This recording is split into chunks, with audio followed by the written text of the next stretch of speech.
Olá, gente, tudo bem? Hoje a gente vai ver a videoaula sobre fórmulas na lógica proposicional, a parte mais sintática da lógica. Então, como é que a gente vai, de fato, escrever coisas matematicamente. No final da última aula, eu falei que a gente estava indo para a parte de abstração. A gente estava indo para abstração. E é engraçado porque quando eu estava no início da faculdade, por aí, eu tenho uma vaga lembrança, porque já faz tempo, né? De que as primeiras vezes que eu ouvi falar na faculdade sobre abstrato, abstração e tal, a primeira coisa que me remetia era arte abstrata. Eu acho que antes da faculdade, tudo que eu tinha de contato com abstrato, com a palavra abstrato, tinha a ver com arte abstrata. Então, pra mim, era um pouquinho confuso, assim, tá, como assim abstrato? Pra mim, abstrato era uma coisa, tipo, nada a ver, né? Porque eu não sou grande conhecedora de arte, por isso que eu fui fazer matemática. E daí os quadros abstratos, as coisas abstratas tinham mais a ver com, tá, então olha só esses quadros aqui e tal, né? Tu vê o que tu queres, enfim, tem um monte de coisa aí, óbvio que às vezes tem algo que o artista quer representar também e tal. E enfim, já tô falando um monte de coisa de bobagem e tal, que o pessoal do SEAT vai ter um infarto quando vê esse vídeo. Espero que eles não vejam. E o que isso tem a ver com matemática? Na verdade, tem tudo a ver, não essa parte de arte abstrata, mas sim a abstração. A abstração é totalmente matemática, né? A abstração, se a gente for procurar o significado em algum dicionário, tá? Um dos possíveis conceitos é operação intelectual em que um objeto de reflexão é isolado de fatores que comumente lhe estão relacionados na realidade. Ou seja, a abstração é uma forma de simplificação de algo, né? E é engraçado porque no momento em que a gente simplifica, se a gente abstrai muito, a coisa fica num patamar totalmente intelectual, certo? A gente descola um pouquinho do concreto, né? Da realidade concreta. E é isso que a gente vai fazer a partir de agora, né? Na verdade, a gente começou a fazer já anteriormente, mas agora vai formalizar. A gente vai abstrair aquelas sentenças longas, né? De se chover canivete, então todos passam em lógica matemática, para algo bem mais simplificado, se P, então Q, certo? Por quê? Porque na disciplina de lógica matemática, o que a gente vai estar preocupado é, a partir de certas formas, né, de certas sentenças estabelecidas, o que eu consigo extrair de informação de consequência daquelas iniciais. E isso vai ser independente de o meu P ser chover canivetes ou está sol lá fora. Ok? Então, esse processo de abstração é o ponto inicial da lógica matemática de fato aqui. E a gente vai, nessa aula, colocar como as fórmulas vão ser apresentadas. Né? Como é que a gente vai indicar uma fórmula lógica. Para isso, né, a gente inicia com um conjunto de símbolos atômicos. Lembram que as proposições eram atômicas ou compostas? Então, as proposições atômicas, aquelas em que eu não consigo diminuir a complexidade daquela sentença, né? Aquela sentença por si só, e somente ela, eu consigo dizer se é verdadeira ou falsa. Né? Eu não consigo, se eu tirar coisas daquela sentença, eu já não tenho mais informação para dizer se é verdadeiro ou falso. Certo? Então, toda sentença atômica vai ter um símbolo atômico que represente ela. Mas tem um monte de sentenças atômicas. Exatamente, por isso que o conjunto possível de símbolos atômicos é um conjunto infinito. É um conjunto infinito e contável. Mais adiante, lá em teoria da computação, principalmente, a gente vai ver direitinho essa diferença entre contável e incontável, tá? Os tipos de infinitos e tudo mais. Mas pra gente, basicamente, eu posso dizer quem é o primeiro, segundo, terceiro, quarto símbolo e assim por diante, né? A gente vai representar esse conjunto infinito e contável de símbolos atômicos, tá? Os símbolos atômicos por P, esse P bonitinho, estiloso. E cada símbolo atômico a gente vai geralmente utilizar uma letra minúscula, tá? É uma convenção que a gente está colocando aqui. P, Q, R, tal, P1, P2, P3, os 3 bloquinhos, etc. Tá? Quando eu tiver símbolos atômicos, a única coisa que eu consigo comparar tal, é se eles são iguais ou diferentes. Tá? Então P1 é diferente de P2, mas P1 é igual a P1. Beleza?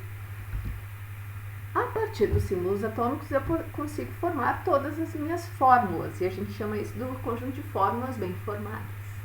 Tá? A gente vai chamar de L, esse L estiloso aqui, as fórmulas proposicionais bem formadas. Tá? E as fórmulas bem formadas são aquelas que são geradas a partir de pelo menos uma dessas regras aqui. Tá? Notem, essas regras podem ser aplicadas umas sobre as outras. Tá? Então, aqui não é à toa que eu não numerei as regras, eu não disse regra 1, regra 2, regra 3 e tal. Porque não existe assim uma ordem. Primeiro eu aplico a primeira regra, depois a segunda. Eu tenho que aplicar ao máximo possível. Então eu posso aplicar uma das regras, depois aplicar a outra, depois aplicar novamente aquela anterior e reaplicar novamente. E ir gerando cada vez mais fórmulas. Por isso que eu posso ter fórmulas bastante complexas aí. Tá? Quais são essas regras? Uma das regras é todo símbolo atômico é uma fórmula. Na verdade, essa regra é de certa forma, a primeira, apesar de eu ter dito que não tem uma ordem, de fato não tem, essa é a que a gente chama de base. Tá? Semestre que vem, em matemática discreta, a gente vai ver direitinho indução matemática. Pessoal, vocês vão ver em programação funcional, vocês vão ver recursão também agora na primeira fase, tá? E isso são todos correlacionados, tá? Essa definição que a gente está vendo aqui é uma definição indutiva, é uma definição por recursão, tá? Em que a gente precisa de base e passo. De novo, a gente vai ver direitinho isso semestre que vem, tá? Mas quando eu digo todo símbolo atômico é uma fórmula, eu estou dando a base do meu conjunto de fórmulas bem formadas. Tá? São as primeiras, as fórmulas mais simples que eu tenho. Então, aquele conjunto P, todo bonitão lá, né, o P estiloso, todo elemento daqui, desse P, está dentro de L. Então, eu costumo dizer, né, a gente vai dizer que P está contido em L, certo? Mas não só isso que está contido em L. Além disso, daí vem essas outras regras aqui. Essas aqui são as que a gente chama de passo, tá? Em que eu digo que se eu tiver algo já dentro de L, ou seja, eu tenho uma fórmula, então eu posso gerar novas fórmulas sobre aquilo que eu já tenho. E por isso que daí eu vou formando cada vez mais. Porque se eu tenho alguma coisa, eu formo uma nova, e dessa nova eu posso formar novamente outra e outra, e assim por diante. Professora, mas isso não acaba nunca. Pois é, tá? A quantidade de fórmulas bem formadas que a gente tem é infinita, tá? Uma vez que a gente já começa com um conjunto infinito de símbolos atômicos. Tá? Então, o que a gente tem? Se eu tenho uma fórmula, qualquer que seja essa fórmula, A, então não há aqui também é uma fórmula. Então, se eu negar qualquer fórmula, que eu já sei que é uma fórmula, a negação de uma fórmula também vai ser uma fórmula. Além disso, se eu tiver duas fórmulas, e notem aqui, ó, eu não estou dizendo que A e B são distintas, tá? Elas podem vir a ser a mesma. Pode ser, pode não ser, enfim, quaisquer. Então, a conjunção, a disjunção e a implicação, aqueles conectivos binários, nesse caso, todos eles são fórmulas também. Tá? Aqui eu omiti, mas geralmente a gente vai utilizar parênteses, né? É que os parênteses são símbolos gráficos das fórmulas. Então eu tenho assim, ó, que A e B, eu coloco parênteses entre por essa forma aqui, aqui, aqui e aqui. E aqui a gente costuma fazer assim, né? Sem esse branco aí. Beleza? Mas isso enche de parênteses e tal, sim. Mas depois a gente vai ver que a gente pode retirar a grande parte desses parênteses, tá? Bom, a última regra que a gente aplicou na formação de uma fórmula nos diz qual é o conectivo principal dessa fórmula, né? Eu posso ter uma fórmula extremamente complexa, por exemplo, deixa eu pensar aqui, um P e Q, então não é P ou S e não P aqui e fazer assim. Pronto. Tem aqui uma fórmula bem razoavelmente extensa, tem coisas bem maiores, tá? Qual é o conectivo principal? É aquele último a ser aplicado para formar essa fórmula de fato, tá?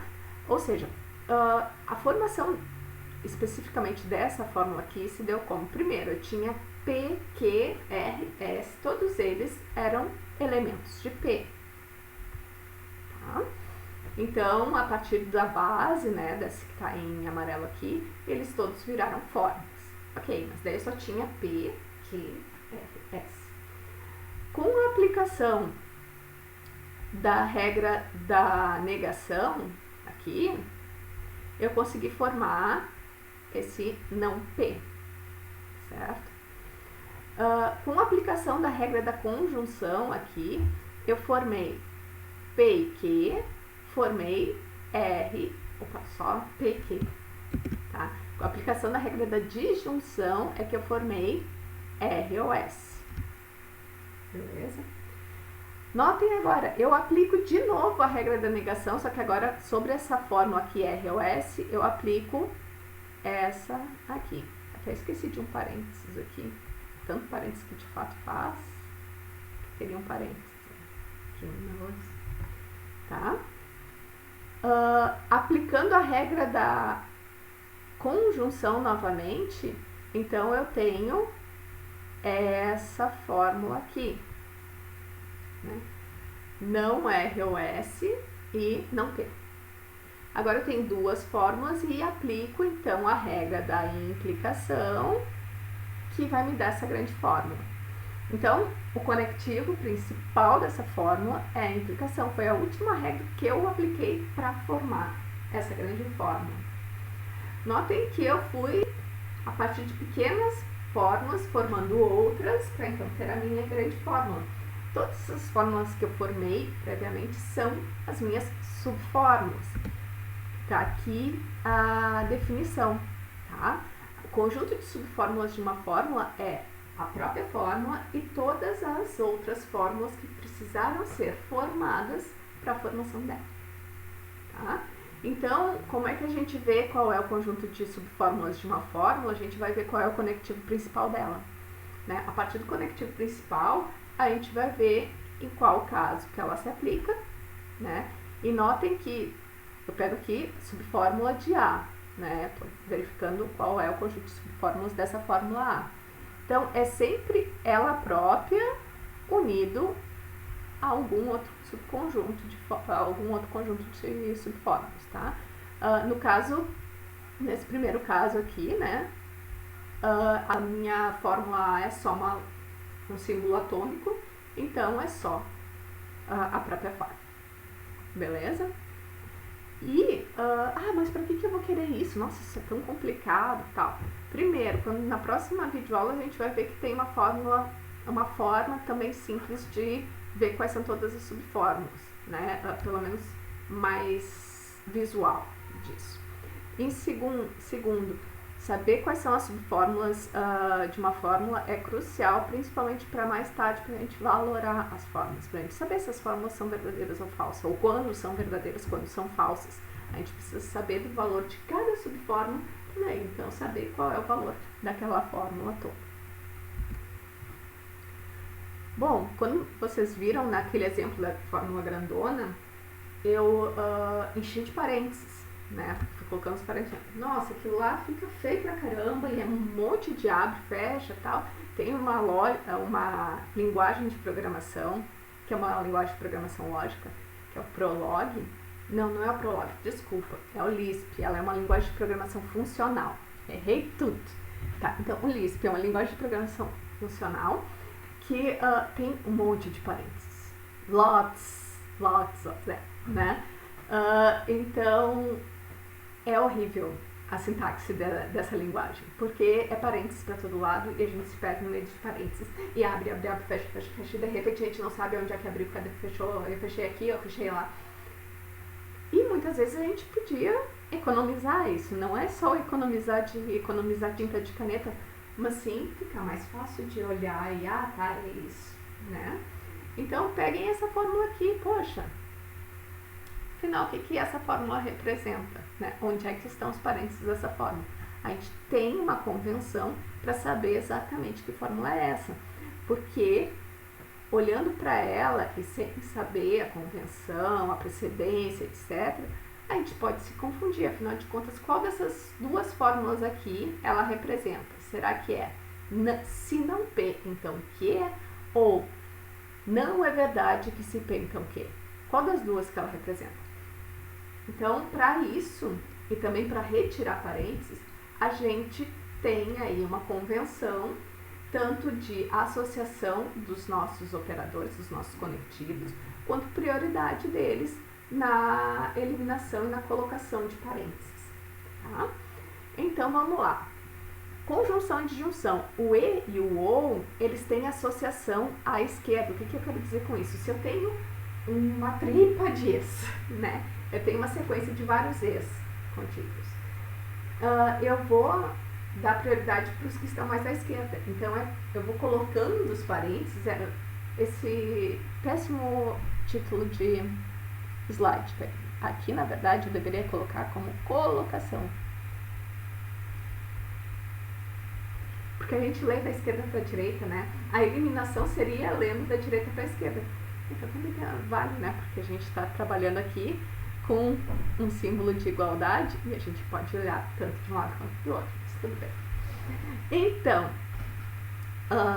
se eu tiver um monte de Es, eu vou dar prioridade para colocar os parênteses da esquerda para a direita, como a gente lê.